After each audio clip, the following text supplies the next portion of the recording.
I'm Vic Myers. Welcome to the Resistance.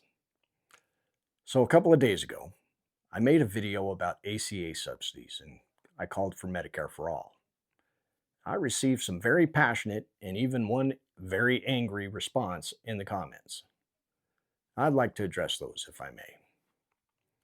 First was the idea that when I said Medicare for all, I just meant expanding the current Medicare system, and that's not what I meant.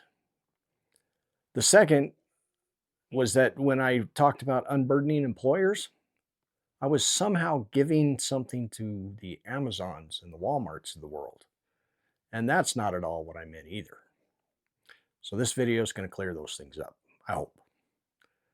Now, a lot of the comments about Medicare for all, they all boil down to this one thing, pretty much. Medicare right now kind of sucks. It has premiums that a lot of people can't afford. It doesn't fully cover things like dental and vision. And that criticism is fair of the current system. But it's important to be clear about what I am and am not arguing for. Medicare for all does not mean just expanding today's Medicare and calling it a day. Today's Medicare was designed decades ago, and it was layered on top of private insurance and intentionally left incomplete. That's why people end up paying Part B premiums, drug premiums, and supplemental plans, and often separate dental and vision coverage. The Medicare bill that I'm talking about, it replaces that entire system. It explicitly includes dental and vision as part of basic coverage instead of treating them like optional add-ons.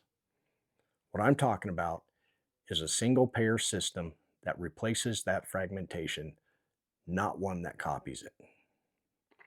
I also want to address the comment about unburdening employers. So when I said that, I wasn't advocating for corporations. I was advocating for workers and for small and mid-sized businesses. In the original video, I talked about monopolies in the context of healthcare corporations and drug companies. Maybe I should have said something about how the monopolies aren't just a healthcare problem. They're an economy-wide problem.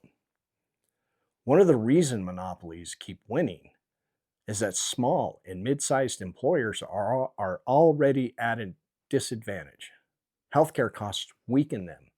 They make hiring harder, they make growth riskier, and they make smaller companies easier to swallow up by larger ones. Taking healthcare off their plate doesn't fix everything, but it does make small and mid-sized businesses less vulnerable to being crushed by monopolies. Big corporations, they aren't burdened already by healthcare. They self-insure and they spread risk nationally. Some don't contribute at all. The current system punishes small employers and traps workers in jobs that they can't leave. If you want a single-payer system, then healthcare has to follow the person, not the payroll. That's what I'm arguing for. That's what I meant by unburdened businesses. I appreciate everyone who took the time to comment and push me to be clear. Thanks for listening. Good day.